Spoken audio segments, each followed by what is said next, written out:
Hi friends, welcome to Kavitha's kitchen. இன்னைக்கு நம்ம கிச்சனில் வீட்டில் இருக்கக்கூடிய சிம்பிள் இன்க்ரீடியன்ஸ்லேயே ஒரு ஹெல்த்தியான கேக் ரெசிபி எப்படி செய்கிறதுன்னு பார்க்கலாம் வாங்க. ஃப்ரெண்ட்ஸ், அதுக்கு ஃபஸ்ட்டு மிக்ஸி ஜாரில் நம்ம ஒரு அரை கப் அளவுக்கு நல்ல ஃப்ரெஷ்ஷான கெட்டி தயிர் சேர்த்துக்கலாம். இப்போது இதிலேயே நம்ம ஒரு 1/4 கப் அளவுக்கு குக்கிங் ஆயில் சேர்த்துக்கணும். குக்கிங் ஆயில் தான் எடுத்துக்கணும், வேறு எந்த ஃப்ளேவரான ஆயில் சேர்க்கக்கூடாது.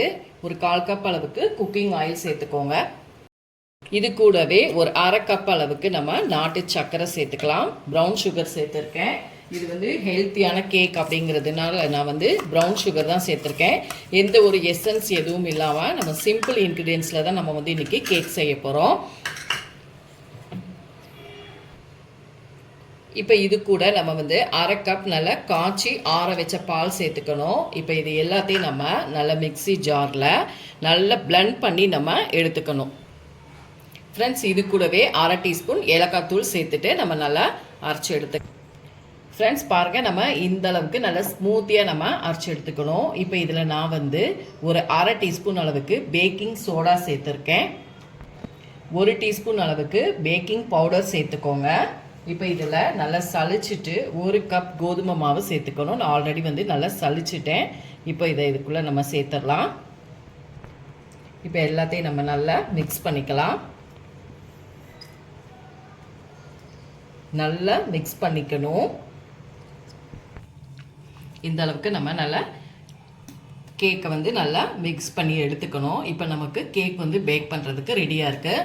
அதே போல் இங்கே பார்த்தீங்கன்னா நான் கேக் ட்ரே ரெடி பண்ணிட்டேன்.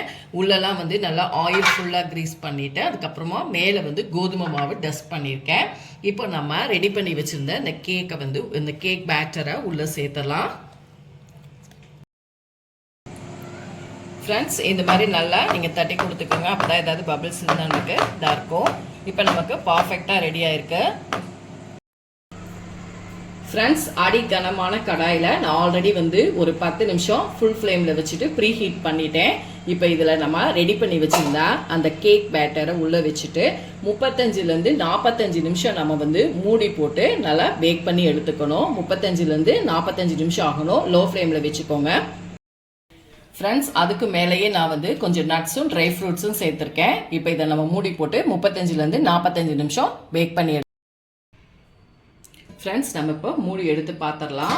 இப்போ நான் நைஃப்பில் குத்தி பார்க்குறேன். இன்னும் கொஞ்சம் நமக்கு வேகணும். இன்னும் ஒரு 10 நிமிஷம் இருக்குது. நான் 35 நிமிஷம் ஆகணுங்கிறதுக்காக நான் டைம் பார்த்துட்டு இப்போ நான் பேக் ஆயிடுச்சான்னு பார்த்தேன். இன்னும் கொஞ்சம் நமக்கு பேக் ஆகணும். மறுபடிக்கும் நம்ம மூடி போட்டுட்டு ஒரு 10 நிமிஷம் கழித்து நம்ம எடுத்து பார்க்கலாம். ஃப்ரெண்ட்ஸ், நமக்கு நல்லாவே 35லேருந்து 45 நிமிஷம் நல்லா கேக் பேக் ஆயிடுச்சு. நான் வெளியிலேருந்து எடுத்து இப்போ ஒரு பிளேட்டுக்கு வச்சுருக்கேன். இது கம்ப்ளீட்டாக ஆறுனதுக்கப்புறம் தான் நம்ம பீஸ் போட முடியும். நல்லாவே சுடுது. இது நல்லா ஆறட்டும். ஆறுனதுக்கப்புறம் நம்ம பீஸ் போட்டுக்கலாம். ஃப்ரெண்ட்ஸ், நான் கேக் நல்லா ஆறுனதும் பீஸ் போட்டுட்டேன். பாருங்கள் எவ்வளோ சூப்பராக வந்திருக்கு. நல்லா சாஃப்டாக அருமையாக வந்திருக்கு. கண்டிப்பாக நீங்களும் இந்த கேக்கை வீட்லேயே நல்லா ஹெல்த்தியான ரெசிபியாக ஸ்கூல் வீட்டுக்கு வர குழந்தைங்களுக்கு செஞ்சு கொடுங்க. நல்லா விரும்பி சாப்பிடுவாங்க. கண்டிப்பாக ட்ரை பண்ணி பாருங்கள். ஃப்ரெண்ட்ஸ், எவ்வளோ சூப்பராக வந்திருக்கு பாருங்கள். பீஸ்லாம் அவ்வளோ அருமையாக வந்திருக்கு. நான் சொன்ன அளவுகளோட கரெக்டாக ஃபாலோ பண்ணிங்கன்னா உங்களுக்கு ஒரு பர்ஃபெக்டான கேக் ரெடி ஆகிடும். இந்த ரெசிபியை செஞ்சு பார்த்துட்டு என்னோட வீடியோஸை லைக் அண்ட் ஷேர் பண்ணுங்கள். மறக்காமல் கவிதாஸ் கிச்சனுக்கு சப்ஸ்கிரைப் பண்ணிக்கோங்க. கூடவே பெல் பட்டனை கிளிக் பண்ணுங்க. அப்பதான் நம்மளோட வீடியோஸ் எல்லாமே உங்க நோட்டிபிகேஷனுக்கு வரும். அடுத்த வீடியோல உங்களை சந்திக்கிறேன். தேங்க்யூ.